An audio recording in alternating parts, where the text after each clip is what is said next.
Le lien avec les narcotrafiquants et compagnie cela, mais parce que mon histoire, il est aussi créée à ça. C'est-à-dire que j'ai dans mon environnement, mais voilà, j'ai grandi en quartier, oui, dans la communauté de nos amis, forcément, il y a aussi ceux qui prennent des parcours, voilà. Mais ça se respecte aussi.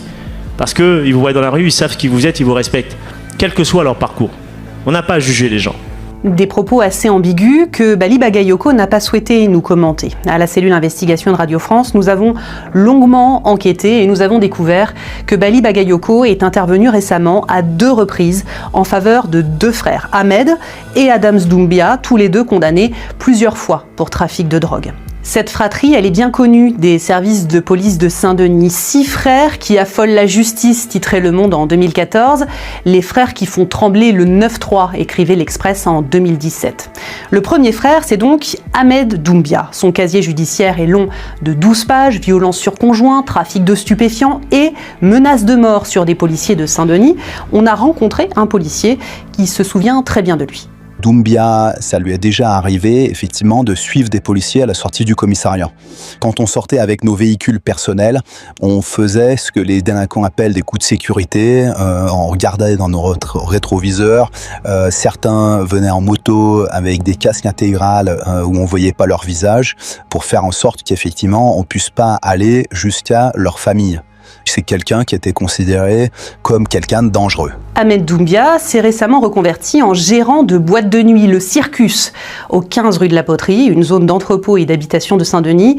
Il organise des afters. Le lieu n'appartient pas à Ahmed Doumbia et le propriétaire a porté plainte. J'ai été victime de dégradation de biens privés. Monsieur Doumbia Ahmed a entièrement démoli le mur donnant sur mon entrepôt. Il a menacé mes salariés de ne pas les laisser entrer. Mes marchandises sont en danger, j'ai peur qu'il entrepose des matières interdites à l'intérieur. La boîte de nuit n'est pas aux normes et en novembre dernier, la police finit par intervenir. 2 policiers municipaux nous ont raconté leur nuit sur place. Ça ressemblait à quoi ? Des personnes qui étaient dans un état déplorable. Alors, peut-être qu'ils aient consommé, je pense, des stupéfiants, de l'alcool, des gens qui consommaient des protoxydes d'azote, qui est utilisé aussi pour se défoncer avec ça rapidement. Et vous le connaissez, l'homme qui est derrière ça ? Alors nous, on a eu affaire à lui dans des contextes stupéfiants, de drogue. Donc, c'est un monsieur qu'on a l'habitude de croiser dans Saint-Denis depuis de longues années. Ouais. Cet homme-là dont on parle, il s'appelle Ahmed Doumbia. Et la voici la nuit avec nous. Et c'est là où c'est parti. Vous allez voir, les élections, ça arrive bientôt. On va voter quelqu'un qui, lui, voudra nous laisser faire nos soirées. On va voter Bali. Clairement, voilà, à plusieurs reprises, on va voter Bali. Le 10 mars dernier, à quelques jours du premier tour des municipales, Bali Bagayoko organise un grand meeting à Saint-Denis. Je m'y suis rendue, j'ai filmé, et Jean-Luc Mélenchon y a même fait un long discours. Au bout d'un moment, je me suis rendu compte qu'Ahmed Doumbia était présent, plutôt sur la fin du meeting, au fond de la salle. Il est resté debout et il s'est éclipsé un petit peu avant la fin. Il va d'ailleurs être interpellé par la police à la sortie. Quelques mois plus tôt, en décembre 2025, le candidat LFI est intervenu directement pour faire rouvrir la boîte de nuit d'Ahmed Doumbia. Il a envoyé une série de messages WhatsApp et de SMS à l'adjoint au maire de l'époque en charge du commerce. C'est l'Express qui en publie en premier quelques extraits et nous aussi, nous avons pu les consulter. À minima, regarde le sujet pour qu'il soit aidé pour se mettre en conformité. Il est de bonne composition, mais il semble pris entre la ville et le propriétaire.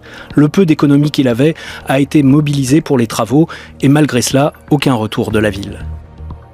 Sauf que le problème, ce n'est pas qu'une question de travaux à faire pour se mettre en conformité, c'est ce que lui répond l'adjoint au maire. Il n'a pas de bail et beaucoup de plaintes, du propriétaire mais aussi du voisin. Tu voudrais que la ville fasse quoi ? Bali Bagayoko relance plusieurs fois l'adjoint au maire, mais le 18 décembre, dans un dernier message, ce dernier lui ferme complètement la porte. Pour ton ami rue de la Poterie, la ville ne lui délivrera pas d'autorisation de réouverture, car lors du dernier contrôle de police, drogue trouvée, vente d'alcool sans licence et forte suspicion de prostitution. 2 mois plus tard, l'intervention de Bali Bagayoko n'a visiblement pas abouti, la boîte de nuit est toujours fermée et Ahmed Doumbia appelle furieux le bras droit du maire de Saint-Denis de l'époque, qui s'appelle David Lebon. Il fait clairement référence, Ahmed Doumbia, dans cet appel, à sa proximité avec Bali Bagayoko. On voit comment vous travaillez, on sait comment vous travaillez, on vous connaît, vous inquiétez pas. Bon ça, il y a les élections bientôt, on va faire en sorte de voter pour que tout le monde parte. C'est pour ça que vous m'avez envoyé M. Bagayoko ? Non, je n'ai rien envoyé M. Bali Bagayoko, c'est de ma famille, M. Bali Bagayoko, comme vous dites. Quelques jours après cet appel qu'il juge menaçant, David Lebon est équipé d'un bouton d'alerte sur son téléphone, un dispositif de protection mis en place par la préfecture. Quant à Ahmed Doumbia, il sera jugé le 18 septembre prochain pour cette affaire de boîte de nuit. Son avocat dément toute pratique illégale et il dit n'avoir aucune information sur les liens entre son client et Bali Bagayoko.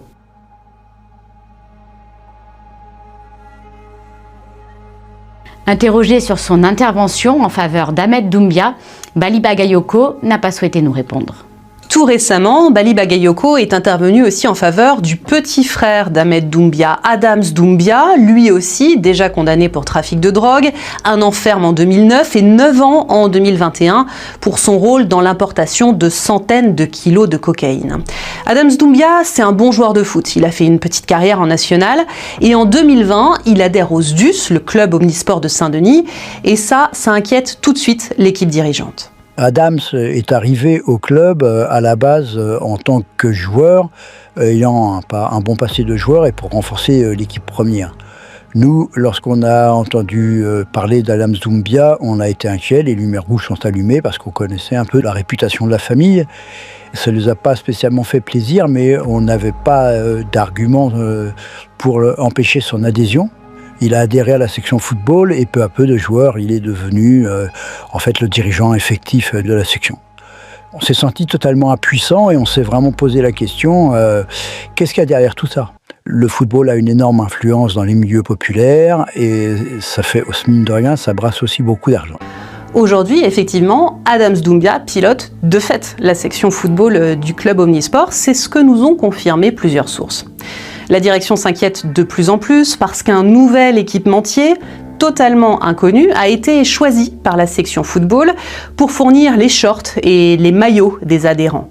Les factures présentées lui semblent peu professionnelles, peu précises. Il y a aussi ces contrats d'alternants qui sont mis en place pour la section football et qui dysfonctionnent au point d'être stoppés.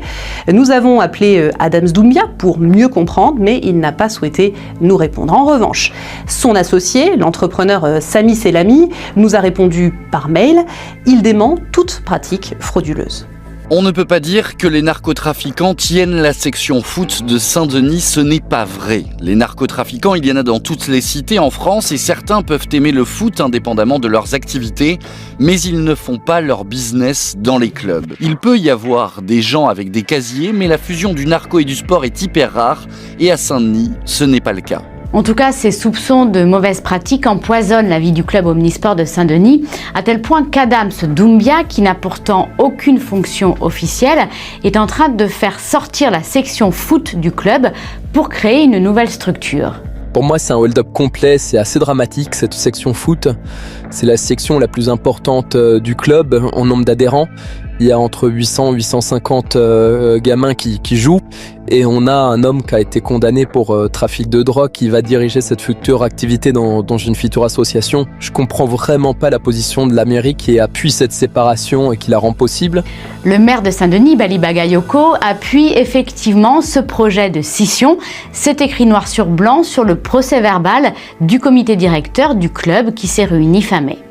Interrogé sur cette subvention qu'il s'apprête à verser à une structure, pilotée en sous-main par Adams Doumbia, le maire de Saint-Denis, Bali Bagayoko, décrit la situation du club omnisport de la ville comme complexe. Il assure agir dans l'intérêt exclusif des licenciés et de leurs familles pour permettre, je cite, aux jeunes de poursuivre leurs pratiques sportives. Notre enquête est à retrouver sur le site et l'application de